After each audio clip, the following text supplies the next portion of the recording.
Over the last few months, headlines around South Dakota's real estate market have been full of signals. Some helpful, some fearful, some hopeful, and some downright confusing. If you've been wondering whether now is the right time to buy or sell, you're not alone. Even those in the real estate industry are having a difficult time grasping a clear direction as to where things are headed. It seems as if we are living within any one of the proverbial sayings you hear all the time, such as taking one step forward and two steps back, or waiting for the other shoe to drop, etc. What's clear, though, is that this isn't just about interest rates or home prices. It's about how all of this feels. The headlines dominating the conversation, affordability, rising rates, inventory swings, are doing more than just informing us. They're stirring emotions, shaping our outlook, and influencing how we interpret the market around us. And when you start to dig into those headlines, a handful of key themes rise to the surface. The same ones driving conversations at kitchen tables, open houses, and office meetings across South Dakota. Now, each state and every region of the country seems to have their own storylines and trends that are unique to their markets. Certainly, South Dakota is no different.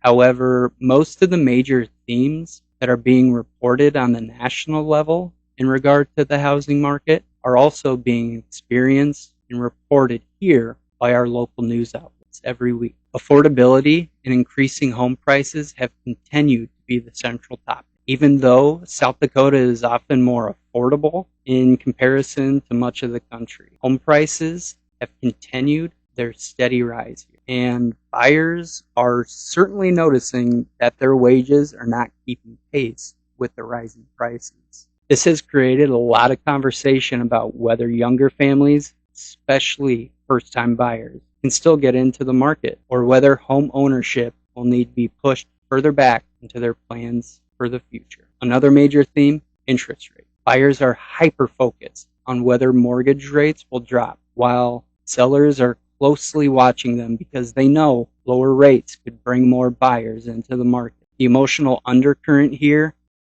uncertainty, kind of waiting game that has people nervous about making the wrong financial move at the wrong time. In South Dakota, we've also seen conflicting stories about housing supply. On one hand, inventory has grown in cities like Sioux Falls, which means buyers have more choices than they did last year. On the other hand, rural markets and smaller towns are still struggling with low housing supply. This split creates two different realities depending on where you're shopping. Some rural markets are seeing bidding wars cool down, while others in some of the more populated areas are still feeling squeezed.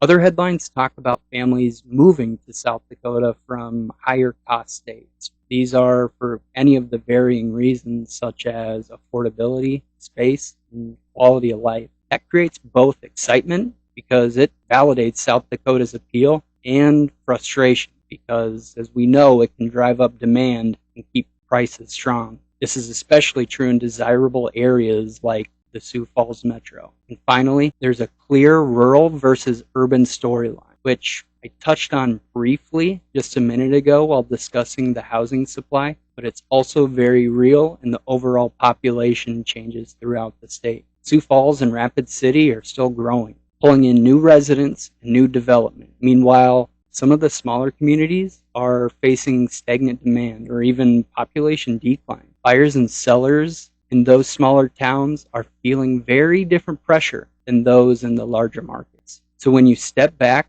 and look at all these themes, affordability, rates, supply, migration, and the urban-rural divide, you start to see the emotional undercurrent that they create. The headlines don't just tell us what's happening, they shape how people feel about the market. For instance, there's a lot of frustration and fatigue amongst many buyers in the market, as some feel they've been priced out of the market completely. Some have found themselves very uneasy waiting on the sidelines and worrying that if they don't act soon, prices and competition could ramp back up, leading them to miss out on their opportunity. We know that this is especially true if rates do fall. Now, I can't say that it's all bad. There is a sense of what I'd call cautious optimism.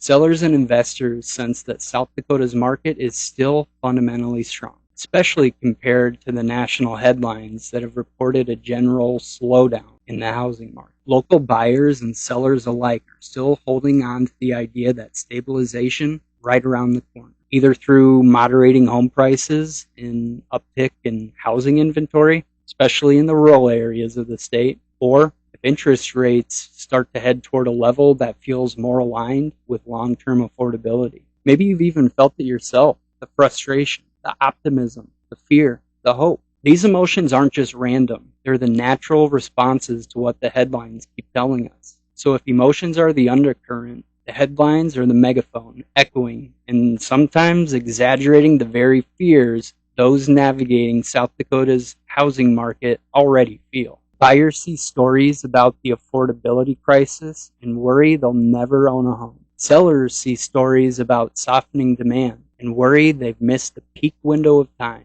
And almost everyone feels nervous about making a major move without knowing what's coming next with the economy and rates. But on the flip side, there's also some hope being generated. Articles highlight the resilience of South Dakota's market, how it's avoided the extreme crashes we've seen elsewhere. There's optimism about new housing developments that could expand supply, and there's a steady drumbeat of stories around South Dakota's quality of life, which keeps confidence high for long-term property value. Now, if you were to bump into me around Sioux Falls or visit with me in my office and ask me what I make of all this noise, I'd say first off, the market is not broken. It's shifting.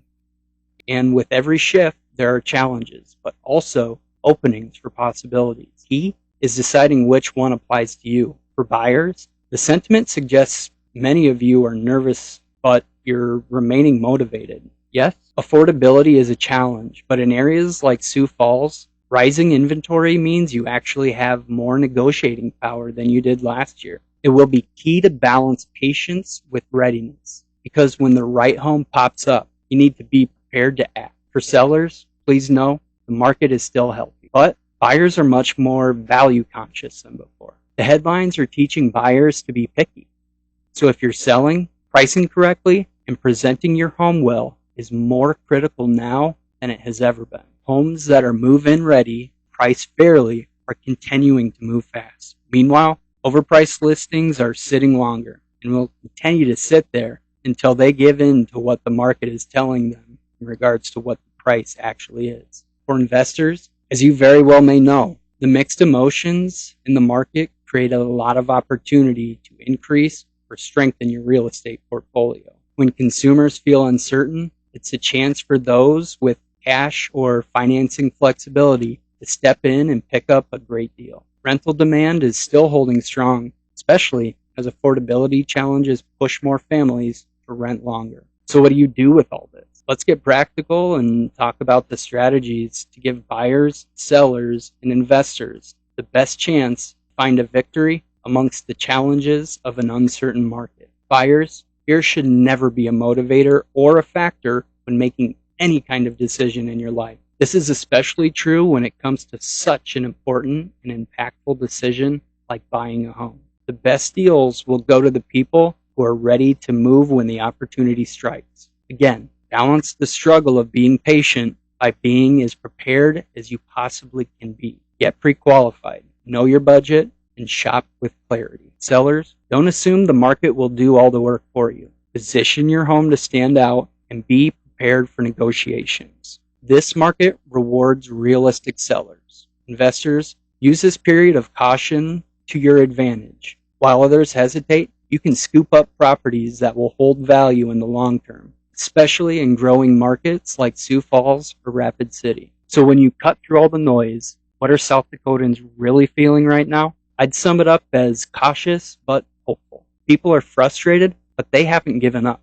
Buyers are still out there. Sellers are still motivated, and the market is still moving and still strong. If you're thinking about making a move, the key is to understand not just the numbers. You need to have a grasp on the emotions driving behavior, because in real estate, sentiment shapes reality just as much as supply and demand. Now, if you found this breakdown helpful, make sure to hit subscribe, because I'll keep bringing you South Dakota market insights that cut through the noise help you make smarter decisions.